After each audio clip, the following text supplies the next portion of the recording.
Bom, então hoje, dando sequência ao nosso ciclo de estudos sobre o novo Código de Processo Civil, eu tenho um prazer imenso de trazer aqui para conversar com vocês também, um juiz da nova geração, muito jovem, mas já mestre em Direito pela Universidade Federal de Pernambuco, juiz presidente da segunda turma recursal dos Juizados Especiais Federais, aqui da Seção Judiciária do Estado de Pernambuco, professor da Faculdade de Direito do Recife, enfim, embora tão jovem, bastante experiente naquilo que vai falar. O Frederico Koller. Então eu tenho certeza que vocês vão gostar também bastante da nossa conversa. E aí, Koller, um novo Código de Processo Civil para o Brasil.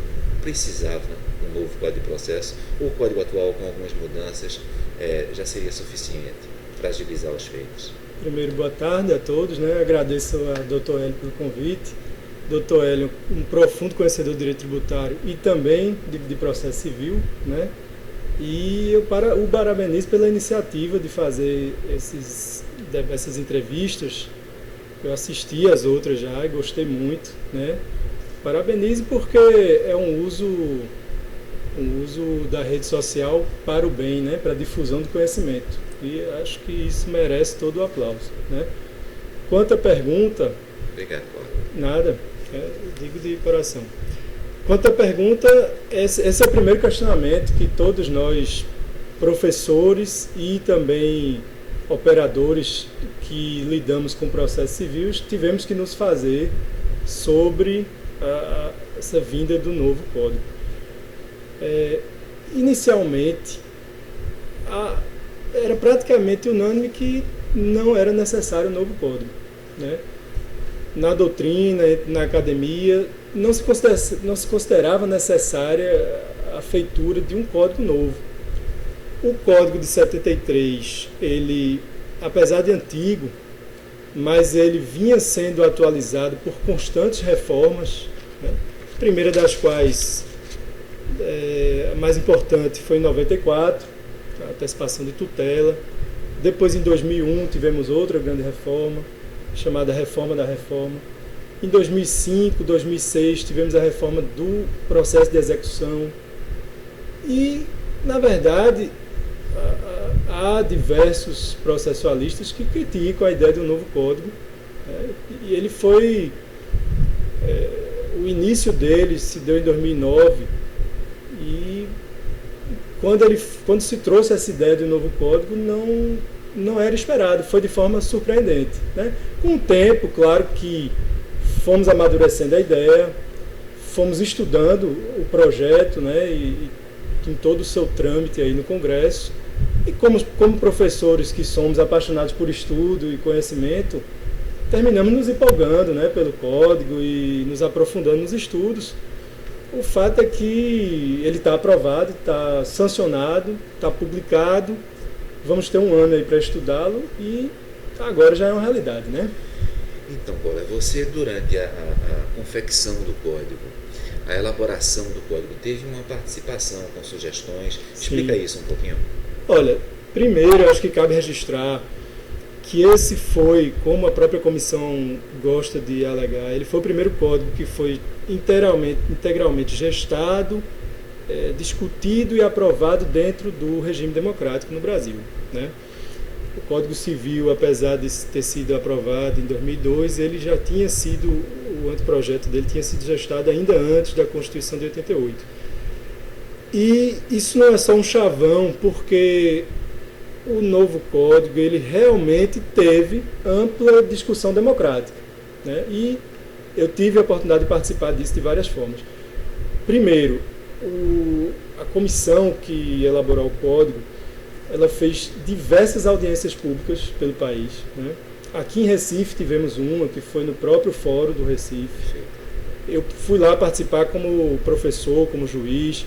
A palavra era franqueada a todos, até estudantes e professores, qualquer um podia se manifestar. Tudo foi registrado para os anais das sugestões, né?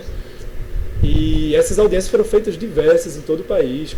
Vinham os deputados que estavam relatando se faziam presentes, e às vezes ministros do STJ. Então, foi algo que teve ampla discussão e participação, né?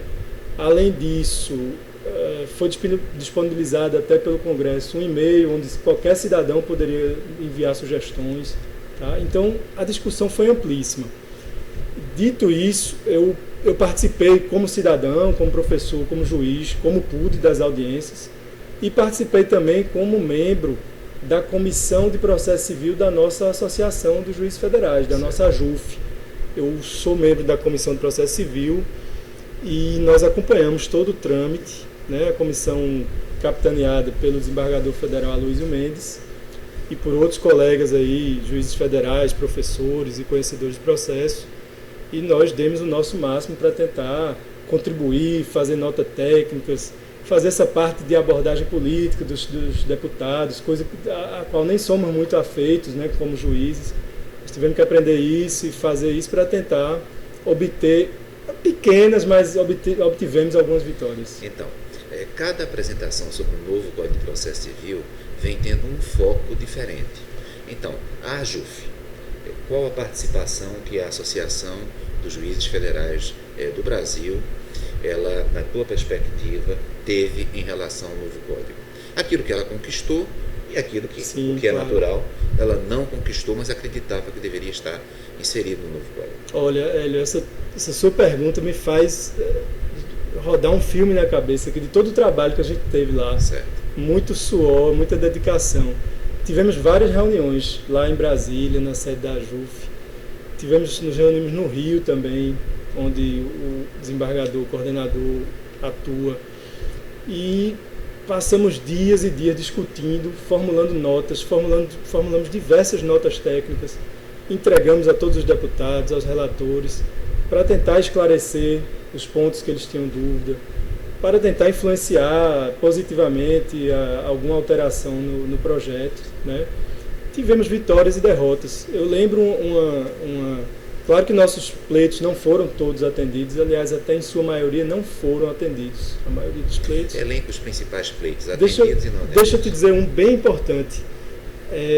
A questão da penhora online, né? O famoso Bacenjude, que ele, hoje em dia, é um aspecto que funciona bem, é um aspecto elogiável da justiça. Hoje em dia é um aspecto de eficácia da justiça, é onde a justiça consegue realmente ser efetiva e bloquear ativos financeiros dos devedores e fazer com que haja uma satisfação dos créditos que são buscados nas execuções. Então isso é um ponto que nem se precisava mexer. E no projeto, desde o início, lá em 2009, nunca tinha se falado nisso. Era um aspecto a ser mantido, né?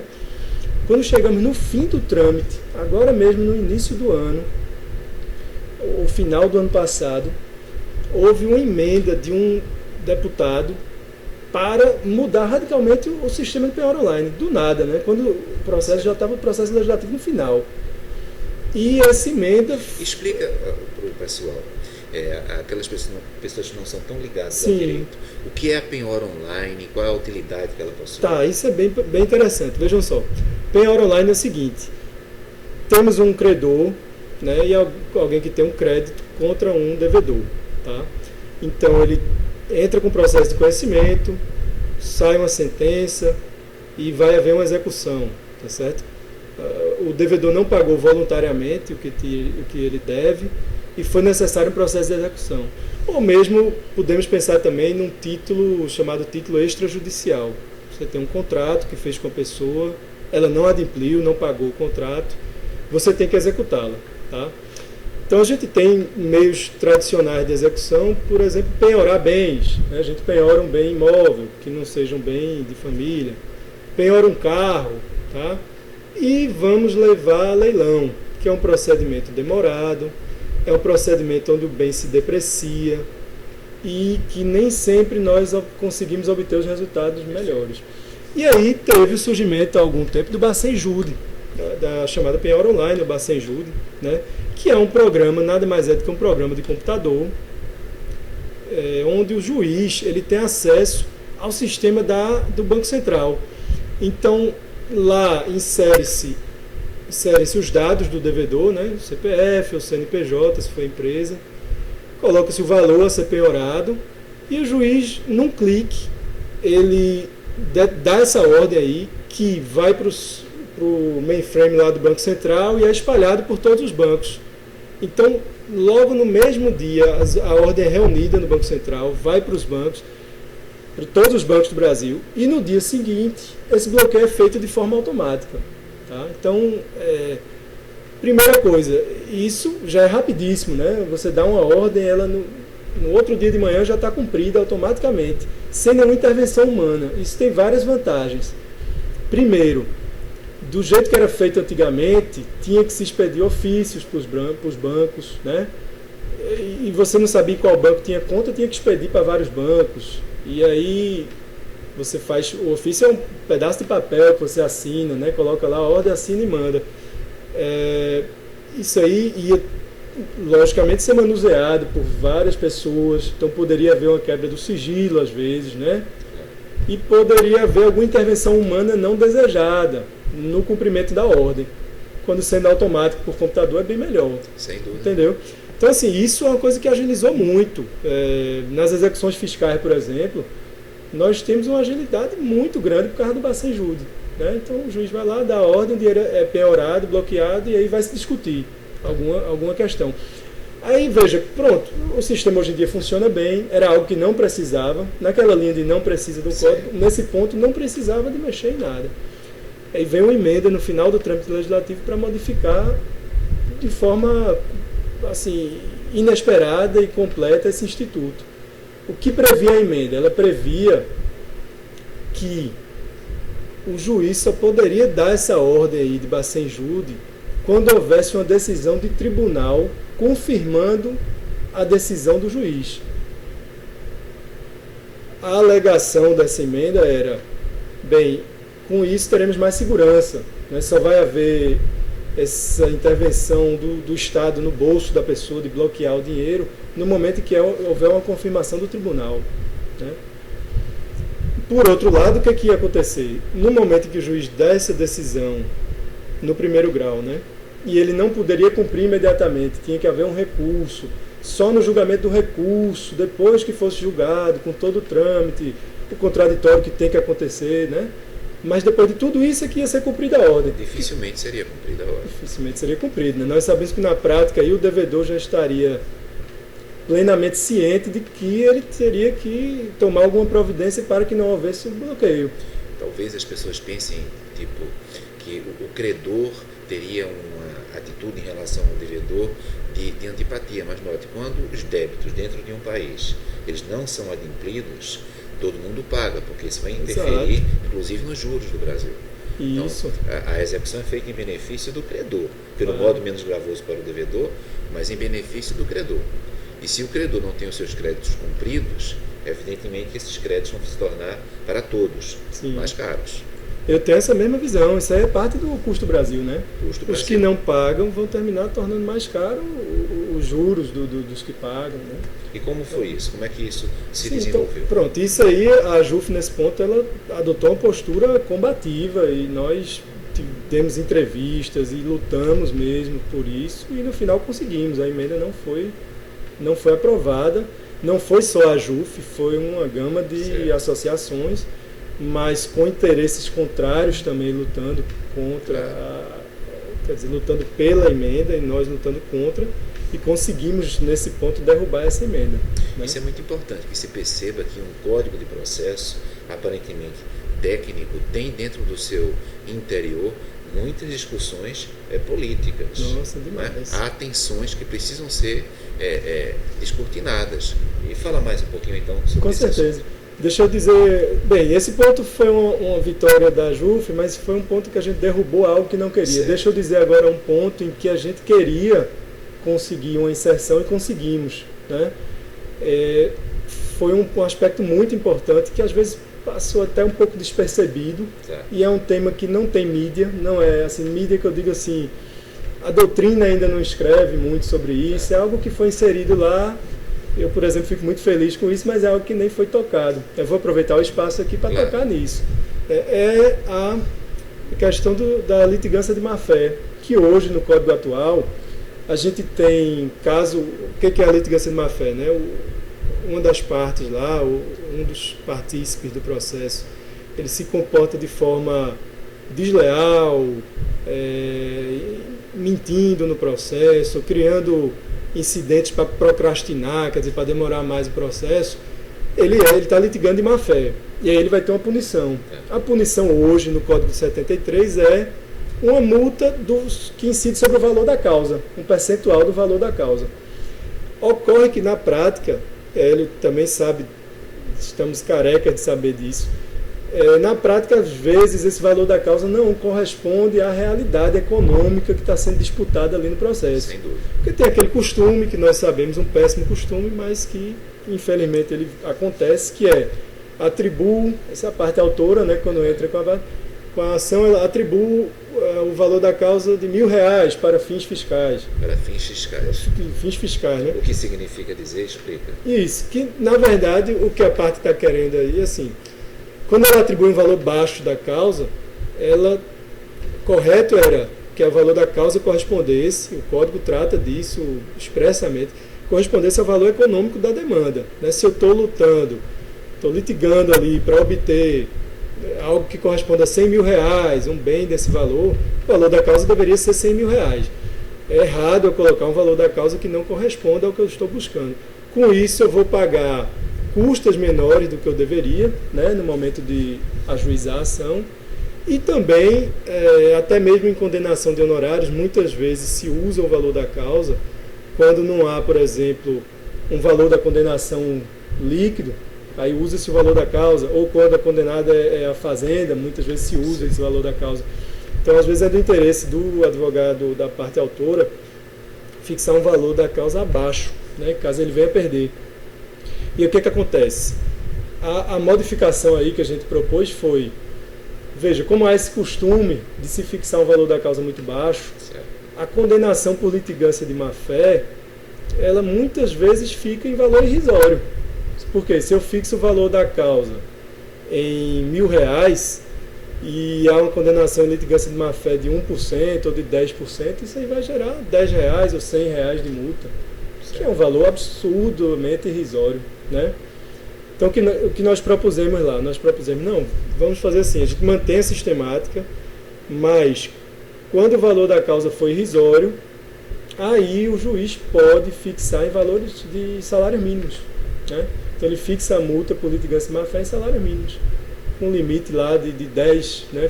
Ficou um máximo de 10 salários mínimos, que não foi o que a gente propôs, a gente pretendia mais, porque há casos milionários e tudo mais. A indexação a salários mínimos, vocês fizeram um estudo sobre a constitucionalidade? Não, isso acho que não há problema não, porque até a competência também é fixada em salários mínimos, acho que não há problema não. Não vai ser usado como um índice de correção nem nada, é só um parâmetro, né? É um parâmetro que até esse valor certo. Pode ser arbitrado em um valor fixo menor, né? Mas é só para colocar um teto mesmo. Né? Tá. Perfeito. Então, até aqui nós mostramos situações de tensão onde a AJUF saiu vitoriosa. A AJUF e as outras associações de magistrados. Mas é natural, como em qualquer pendência, que também existam derrotas. Sim. Elenca algumas.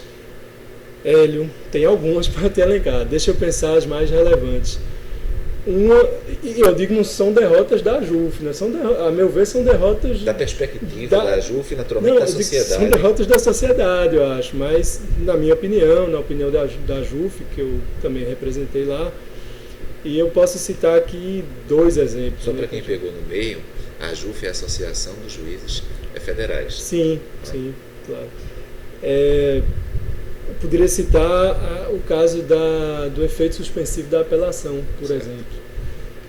Na redação original da comissão de juristas, lá, a primeira redação que foi proposta em 2009, estava lá previsto que a apelação ela passaria a ter no novo código um efeito como regra não suspensivo.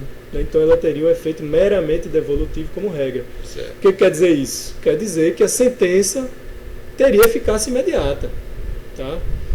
E não é a regra hoje do CPC de 73. A regra hoje é a apelação, como regra geral, ela tem aquele chamado duplo efeito. Tem o efeito devolutivo e o efeito suspensivo. Então, há exceções, né, no CPC atual de 73, tem lá as exceções do artigo 520, mas a regra geral é que, apelando-se, a sentença não tem eficácia. Ou seja, a sentença é proferida e não vale nada.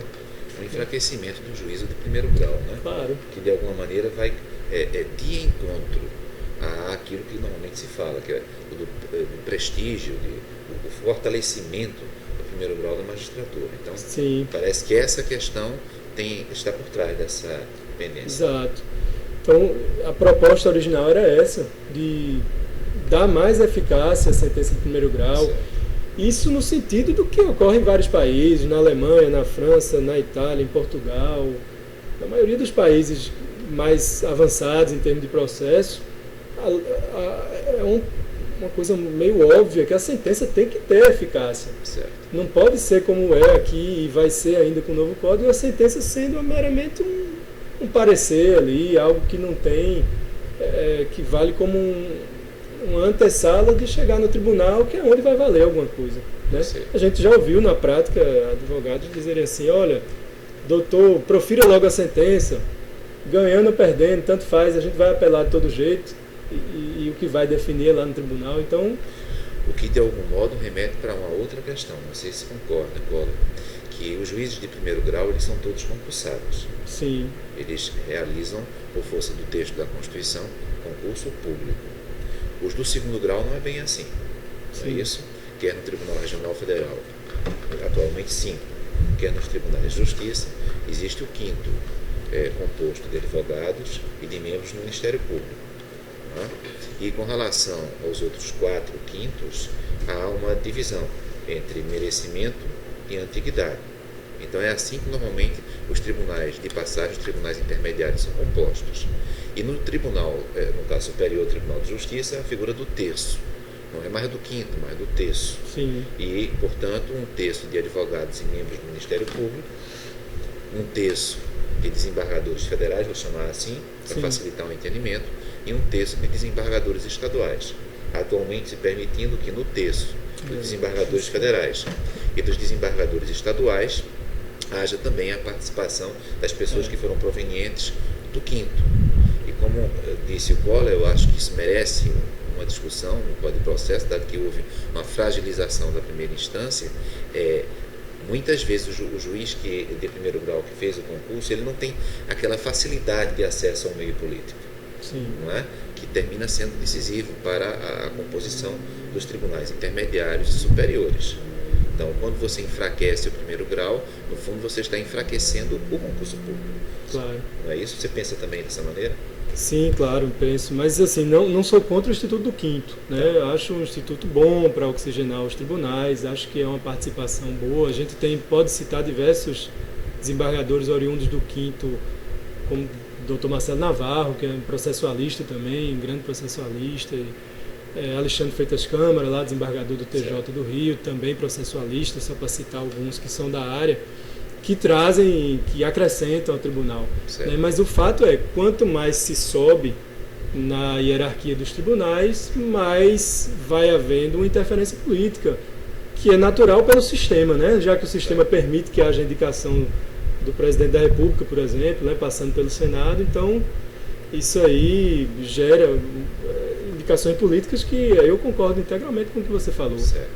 Então significa, portanto, que essa questão do novo Código de Processo Civil, de não fortalecimento do primeiro grau, é uma questão técnica, mas é também uma questão política.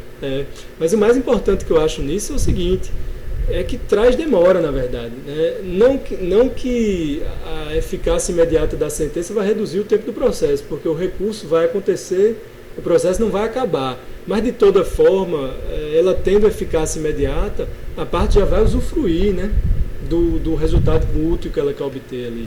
Então, entramos na execução. Isso. Como foi que o Código tratou a execução?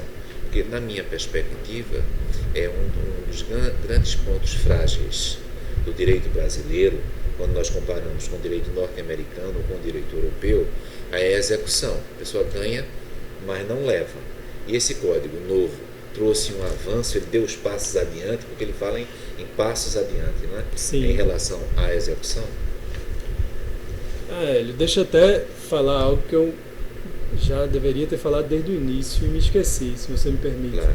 É o seguinte, tem sido divulgado e está até na exposição de motivos do código que haverá uma redução muito grande de duração dos processos. Chegou-se a falar num índice de 70% de redução. Certo. Eu não acredito nisso, não sei se sou pessimista, mas não acredito que isso poderá ocorrer.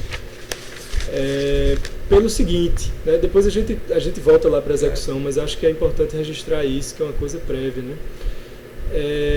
Primeira coisa, que a mudança legislativa não é a única e talvez nem seja a mais importante, não é o fator mais importante para a redução de tempo do processo. A gente tem outros fatores que nós conhecemos, questão de infraestrutura, né? Se um juiz, por exemplo, ele tem que lidar com 10 mil processos, vai ser difícil fazer uma lei que resolva isso aí. Isso aí não tem como, é questão estrutural. É um número muito grande de processos por juiz, um número pequeno de servidores também. Na Justiça Federal a gente tem uma estrutura boa, mas não é assim em todo lugar, né? Então, às vezes, tem determinados setores que não têm uma estrutura física tão boa. Tem que ter um investimento financeiro no judiciário, né? A própria advocacia tem que ter estrutura melhor, às vezes, em alguns locais. Então, isso tudo prejudica, né? Não é uma mudança legislativa que vai melhorar tanto assim. Eu acho que isso aí não tem como esperar isso. Não vai acontecer. Tem outros fatores, o fator cultural, por exemplo. Né? Mas esse de extremo litígio que a gente tem, uma cultura que é disseminada na faculdade, né? Nas faculdades. Verdade. Isso é difícil de mudar da noite para o dia. Então, não é mudando a lei que a gente vai alterar tudo. É claro que uma mudança na lei, se boa, ela pode trazer sim uma melhora. E o código tem aspectos bons e ruins, né? Se vai melhorar o quantos por cento, aí já é um exercício mais de futurologia, né? O que eu posso dizer é que no início vai ser um pouco complicado para todo mundo se adaptar. Até porque esse código ele surge em uma realidade diferente dos demais. Sim. Há o PJE, o Processo Judicial Eletrônico, que, ao meu ver, vem sentindo grandes dificuldades. Semana passada mesmo, eu notei que havia uma reclamação também de juízes pela lentidão do PJE. Esse código ele tomou em consideração a existência de um processo eletrônico? Essa é a primeira pergunta que eu te faria. Há uma simbiose entre o novo código e o processo eletrônico? Sim. Uma outra colocação que eu também te faço você é juiz, presidente de turma recursal. Você acredita que esse novo código tomou em consideração a importância, ao meu ver, enorme das turmas recursais? Nós vamos dispor de 5 minutos para terminar esse primeiro bloco. Tá. Então, deixa eu falar da execução primeiro, que você perguntou da execução, né? Então ficamos para o segundo bloco, já com a fica questão dos juizados especiais federais. Cenas do próximo capítulo. Código, exatamente. Deixa para não ficar pendente aquela pergunta da execução. Tá certo. Olha, a execução talvez seja a parte onde houve menos mudança, né, no novo código. E evoluiu-se muito menos do que se poderia. Tá? Então, é uma parte que, a meu ver, é essencial, como você muito bem colocou aí, estou integralmente de acordo. É uma parte onde a gente está defasado se comparado com, por exemplo, Estados Unidos, outros países, onde a execução tem muito mais efetividade, até pelo pragmatismo que eles têm. É verdade. Né? Aqui ainda há muito, infelizmente, aquela visão de defesa excessiva do devedor. O devedor ele merece defesa, tem que ter a possibilidade de contraditório, de ter sua defesa. Mas, no momento da execução, o foco é satisfazer o credor, né? Perfeito. E a gente se perde muito nisso, tá? Por exemplo, o que o código ele poderia ter avançado aqui e que ele não tocou nisso? A questão da impenhorabilidade absoluta dos salários, né? Ou a impenhorabilidade absoluta também dos bens de família, tá? Dos imóveis. Houve uma lei há alguns anos que foi aprovada que previa um percentual onde os salários, se fossem de valor elevado e ultrapassassem esse percentual, eles poderiam ser penhorados no que sobejasse, né, no que fosse além desse teto, que era um teto alto, tá? Era um teto que abrangeria 1% ou menos da população brasileira. Eu mesmo com relação a imóveis, que se fossem imóveis luxuosos, era um valor que hoje em dia corresponderia acho que a 1.000 salários mínimos, então quase 800 mil reais, né, imóveis de grande valor. Então ele poderia ser penhorado, né, poderia ser leiloado, e no que sobrejasse a isso, no que fosse além desse valor, iria para o credor. E o devedor ainda ficaria com um bom valor para comprar um imóvel, né? Então você equilibraria mais as coisas. E o que aconteceu na época lá? Houve o veto desses dispositivos, né? Infelizmente, eu acho que um veto muito equivocado. E continua hoje em dia, então, essa impenhorabilidade absoluta aí dos salários, que a jurisprudência tenta mitigar, né? E dos imóveis. E o novo código, infelizmente, não evoluiu nessa matéria. Então, na segunda parte, nós vamos começar falando sobre o novo código e os juizados especiais.